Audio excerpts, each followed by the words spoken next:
The process of transforming raw agricultural products has come under the spotlight as the Gauteng government looks to boost the provincial economy and by extension the national economy. Agriculture and Rural Development MEC in Gauteng, Vuyiswa Ramukgopa, says studies have shown that an increase in agro-processing output of just 2% could yield a 10% rise in employment in the manufacturing sector. Investment goes where it grows. People will invest in whatever can grow. And Gauteng, as I'm saying, is quite strategically positioned in terms of our national position, quite centrally, but also we have links even to the African continent, our neighbors in the SADC region and otherwise, OR Tambo and various airports through which we can ship food out, but also then, as I'm saying, the logistics, the industrial capabilities are largely here. On the ground, small and micro agro-processors say while they note the government's ambitions, the reality is more complex.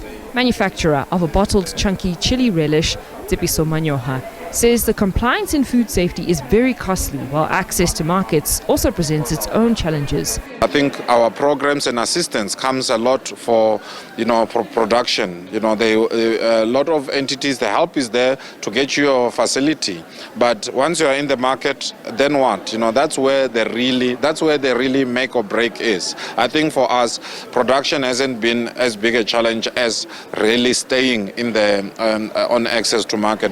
An initial 100 million rand fund was announced at the two-day event. CEO of the National Empowerment Fund, Mziwa Bantu Daimani, says 30% of the fund will include a grant component, allowing support for businesses regarded as a missing middle. We are actually making sure that we're creating more manufacturing capacity at grassroots level, at townships, within the development areas in the country, and the intention is to actually grow it. So this is just the beginning. It's in line with our transformation fund vision. We want to create a 20 billion rand fund per annum.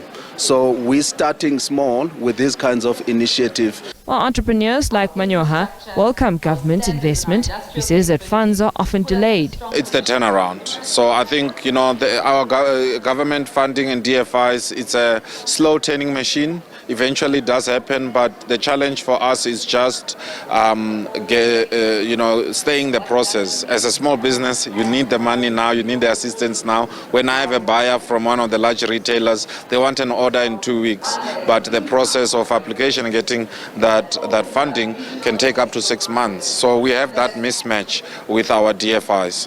Meanwhile, health and wellness entrepreneur Kian McClelland, who also operates in the hemp space, notes agro-processing can be capital intensive. McClelland says their medical facility costs 60 million rand to set up, and part of their research includes looking at lowering the barrier to entry for rural farmers. Hemp is the way to do that. Hemp is an incredible superfood for humans and animals.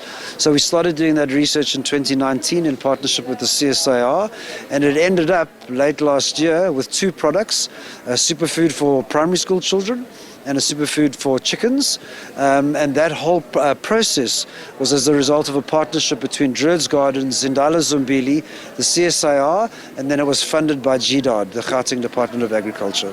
From government plans to the hard work of small businesses, Gauteng's agro-processing story is about turning big ideas into real businesses and making sure that growth includes everyone, not just a few.